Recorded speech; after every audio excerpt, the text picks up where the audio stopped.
Oh my goodness. Well, thank you all. It's good to be back in Georgia, and I'm here to answer any questions that you have, and delighted to be part of the series here at Georgia Southern. Fire away. Yes, sir. As you two speak around the country and speaking on political campuses, on university campuses, what are you trying to tell students that may be interested in politics and that are looking for it as entertainment and maybe it seems boring? But what do you tell them about what politics needs to be? Well, I think I'm going to talk about that tonight. Is that of all of the things that you can say about politicians, as you point out, is that to varying degrees, some or most of it, or some of it is true, or they're crooks, or they're in it for whatever. But what they do is ultimately and profoundly important. And that, time like this, when things are not going very well, seems to be a lot of dissatisfaction, that's the best time to buy a stock is when everybody is out of it. The best time to get into politics is when everybody despairs. It's kind of a countercyclical thing. And I agree with Robert Kennedy, who said it was a noble calling. And I think that's going to be what I'm probably going to hit on as much as anything. And we got a lot of time for Q&A, and I'm sure the cycle elections will come up, and I'll address that too. But it's not just a saying, we need to get good people to get involved. And now's the time for sort of people to do it. But very good question. Thank you. I don't know if I can leave now. You've done it for me. Yes, sir. Man with that kind of haircut's always going to ask a brilliant question. Yes, sir. So in 2008, we saw a large number of college students and young voters get out of the polls. Right. Do you think that was an anomaly, or do you think it's going to happen again this election? No, I don't think it's going to happen again this year. But in the truth of the matter is that these things generally happen in presidential cycles, and usually when people get when they get activated once and get in the system, they tend to come back with a little more frequency. But right now, I'll tell you, this recession is really, really hurting young people. It's hurting. I teach at Tulane, and a lot of my students are having trouble finding work. I gave the commencement at the LSU Law School. I see a lot of Tulane law students, and I mean, students in the upper half of their class, but out walking right into this job market. It's really had a real effect, and everybody is saying, "Well, gee, I think I'll go to graduate school. I think I'll go to whatever," and that's to build it up more and more debt here. It's grim for a lot of young folks. And go ahead. Thank you. With most of the races leaning towards the Republican favor, would you say Georgia is the most Republican state in the country? Close. I might not be Utah, but it's it's closer to Utah than Massachusetts. And why do you think that is? Well, the Republican Party has become more of a Southern, more of a regional party, and this is really sort of part of the South. I worked here in 1990, and we carried Georgia in '92 in a presidential election. I'll leave it to other people. I've seen some migration in the Atlanta suburbs that have tended to have been more Republican. They've just been a part enough of the sort of a lot of demographics in Georgia. But things change. You'd be surprised how quickly they change.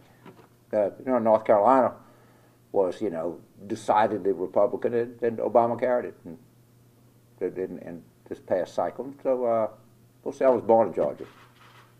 At Fort Benning, but I was only here for like 4 days.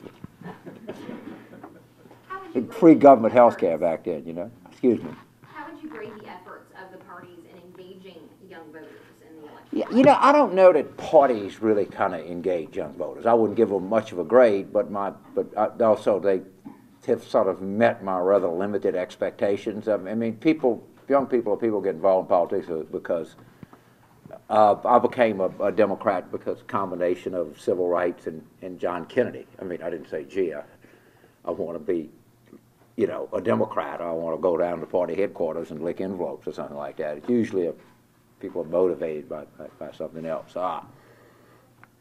But like I say, there's a big kind of turnout. Turnout. Young voters tend to vote less.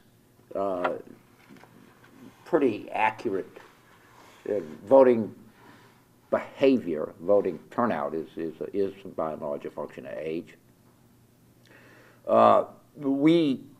People tend to, when they talk about the youth vote, it's usually like a white, college student or something like that. That's decidedly not who young voters are. They're very, very multi-ethnic. Many of them are not in college. Many of them are community colleges, trade schools, the workforce, the military, you name it. We have a kind of a vision of the press and the commentariat has the vision of a young voter that doesn't exactly match up with who young people are in this country. Yes, sir. In 1992, when you worked on the Bill Clinton campaign, you didn't have things like Twitter, Facebook, Right. YouTube, Right. instantly changing the face of the campaign. How has that made campaigning different for candidates? That's a good, man, I'm telling you what, I think all of this distracts from what really it is politics represents a choice, it represents people doing something. And the first person that stood up in ancient Greece in the town square that says, look, this is a choice. We're going to do this, or we're going to do that, and they want to do this, and I want to do that, and this is why that's better than this, all right? And, and just think of what it was like the first campaign after we had radio. I mean, my God, if you think that Twitter and Facebook and everything is like this great sort of thing that's just sort of earth-shattered, well, suppose you live in a sod house in the middle of Nebraska, and one day you don't have a radio, and the next day you have a radio. And then instantly you know everything that's happening around the world. You have entertainment at night. You gather around it. Your entire life changes. Remember the first printing press. I mean, before the first printing press, if you wanted to read the Bible, you had to go to a handwritten, assuming that you could read, which was represented, probably a tenth of 1% of the people in the world. And then they think when first television happened. But one of the things we do is things happen, we successively think that this is going to change the way that people communicate. I think that the deleterious effect that it's had is that it has allowed us to become more segmented. So if you're a conservative, you don't have to read another liberal thing for the rest of your life. Or if you're a liberal, you don't have to read another conservative thing. You have hundreds of websites you go to. You can pick what you want. You can pick what you do. So therefore, people are never challenged. They're only vindicated. Information becomes it becomes a validator for you. So people can tell you that what you thought. If you're 13 years old and you have a thought, for the rest of your life you'll have people telling you that thought you had is right. Joe Klein called that iPod politics. Okay. Well, Joe's a smart guy. Yeah. When you and Mary were involved in the '92 election, the banter back and forth then seemed, more aggressive, rougher than what people were used to, and now that looks mild compared to the no gloves. You know what? It is. It seems that way, but the most hotly, the historians say the most hotly contested presidential election ever was 1800. I think that Jefferson and Adams.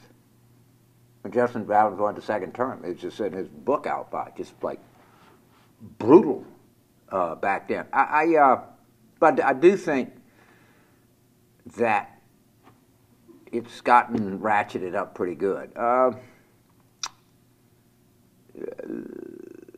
Generally, there's and this is what 9.5% unemployment and 2 wars not going well looks like.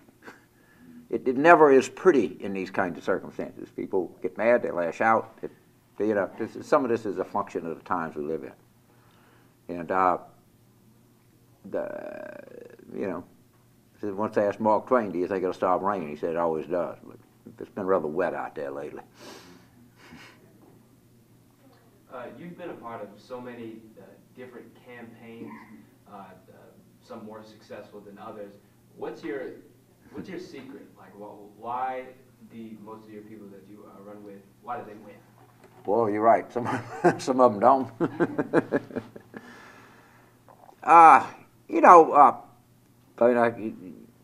it's success begot success sometimes. So if you win, you tend to get better campaigns, better candidates. And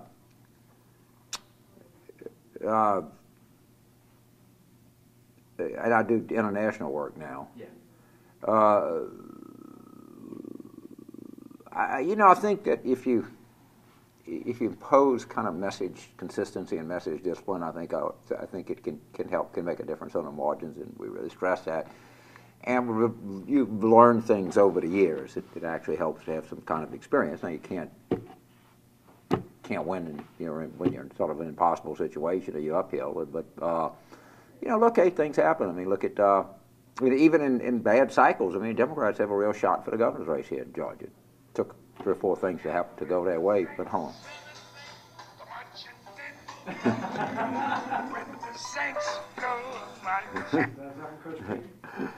So I guess y'all kind of figured out who my team is. Much to the surprise.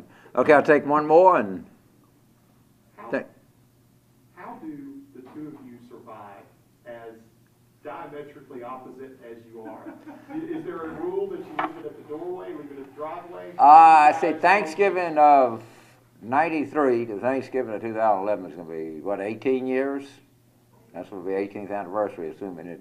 I don't take it for granted that we make it to Thanksgiving, but seem to be closer by the day. It's hard to say. And everybody goes into marriage, and my wife talks about it. She'll talk about it tonight.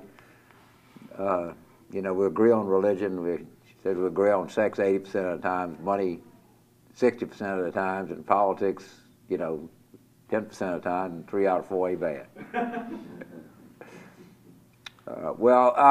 Just again to kind of reiterate, and it's amazing how this university has grown and what it means to this part of, the whole state of Georgia, but particularly this part of Georgia, and success that they've had here. And I always love coming back here. Feel obviously very, very warm spot being the state of my birth and state of one of my favorite campaigns that I worked on. And we're really looking forward to having a good night with everybody here. And it's a challenging times for everybody, but it's challenging times that really bring about interesting events. And just really delighted when we got this invitation. I know about Georgia Southern. Obviously know about when Rick Russell was a football coach here and all the successes they had, but also the tremendous growth that this university's had since